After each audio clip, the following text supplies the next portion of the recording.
Hello, everyone, and welcome. In economics, every data point tells a part of a larger story. And today, we're diving into a really fascinating plot twist in India's economic narrative. After a pretty long dry spell, foreign direct investment, or FDI, seems to be back with a bang. But what's really going on behind these numbers? And more importantly, what does it mean for your GS Paper 3 preparation? Let's get right into it. Okay, take a close look at this chart from the RBI. For 6 consecutive months, the net FDI was negative. That means more money was leaving India than coming in. But then, look at February. The jinx is broken. And it's not just a small recovery, we've hit a 45-month high. This isn't just another statistic, aspirants. This is a major economic development, and you can be sure it's hot-ticket material for your upcoming mains exam. So the big question is, how did we get to this pretty impressive $4.6 billion figure? Well, it's really a story of two moving parts. The money coming in, that's inflows, and the money going out, outflows. Let's begin with the positive side of the story, the surge in investment flowing into India. $9 billion. That's the gross FDI that came into the country in February alone. Just to give you some context, that is the highest figure we've seen in 7 months. It's a clear signal that, global investors are looking at India with renewed interest and seeing it as a key place to park their capital. And it gets even better. We're looking at a year-on-year growth of over 60%. That's huge. This isn't just a minor improvement. It's a massive jump in investor confidence compared to the same time last year.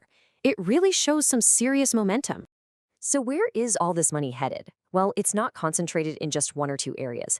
The investment is flowing into key sectors like manufacturing, IT and computer services, finance, business services, and communications. This diversity is a really healthy sign. It suggests a broad-based recovery, not just a bubble in a single sector. And who are the big players investing in India's story? Well, they're our trusted long-term partners. Nearly 3/4 of all this investment is coming from just these 5 countries. For your exams, understanding these capital flows and relationships is absolutely vital, not just for economics, but for your IR papers as well. Exactly. But as impressive as those inflow numbers are, they're only half the equation. To build a truly comprehensive, high-scoring answer for your mains, you have to dig deeper and look at what's happening on the other side of the ledger, the outflows.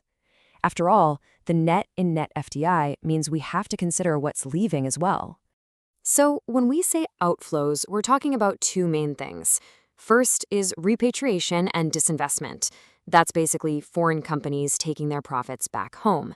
The second is outward FDI, which is when Indian companies go out and invest in projects abroad. And in February, we saw a really significant change in both of these. Now, this is a critical point. The amount of money foreign companies sent back home dropped to its lowest level in over 2 years. Think about what that means. They aren't just bringing new money in, they're choosing to keep more of their existing profits in India. It's a massive vote of confidence in the stability and future of our economy. And that's not all. At the same time, Indian companies also invested less money abroad. So you have this perfect combination of factors, more money coming in and significantly less money from both foreign and Indian firms going out. This is exactly the kind of nuanced detail that will elevate your analysis in an exam. Right, so the headline figure looks really strong. But as a good civil service aspirant, you know that your job is to look beyond the headlines. Is this FDI creating new factories, new jobs, and new assets on the ground? Or is it simply money moving around in existing assets? This brings us to the crucial concept of greenfield investments. Now, the official line from the Reserve Bank of India is very optimistic. They state that India continues to be an attractive destination for greenfield FDI projects. And this is the official view you need to be aware of. But a critical thinker, which is what the UPSC wants you to be, has to probe further. Is this headline number translating into real, tangible investment on the ground? Are new factories being built? Are new jobs being created? Or is there a disconnect? And here's the catch. This is the data that complicates the otherwise rosy picture. The actual number of new greenfield project announcements has fallen by 11% compared to last year. This is a major red flag. It suggests that while the financial flows look good, it might not be translating into the long-term asset-creating investment that truly powers growth and employment. So what we have here is a classic scenario for a mains question. You have a positive trend, the net FDI bounce back, and a negative one, the decline in greenfield projects. This is the kind of complexity the UPSC absolutely loves to test. So how do we structure all of this into a brilliant, high-scoring answer? Let's connect the dots. First and foremost, you must have absolute clarity on these two terms. Greenfield FDI is when a company comes in and builds a brand new facility from scratch. Think a new factory, new office, creating new capacity. Brownfield FDI, on the other hand, is when a company buys or leases an existing facility.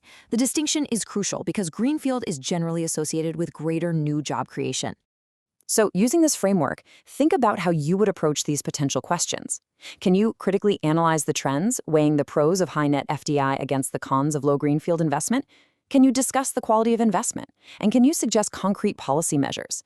This is the level of analysis required. All right, so to sum up, here are your key takeaways. 1. The positive net FDI is great news for macroeconomic stability. 2. This recovery is a double whammy of higher inflows and lower outflows. 3. The fall in greenfield projects is a serious point of concern for long-term growth. And finally, and most importantly, a balanced, nuanced view that acknowledges both sides is the key to a top-tier answer. So we'll leave you with this final thought to ponder. Is this FDI recovery the beginning of a long-term structural improvement for the Indian economy? Or is it more of a temporary boost, driven largely by money simply not leaving the country? There's no easy answer, and your ability to analyze the data as it evolves will be what sets you apart. Keep thinking critically, keep analyzing, and keep up the hard work. We'll see you in the next one.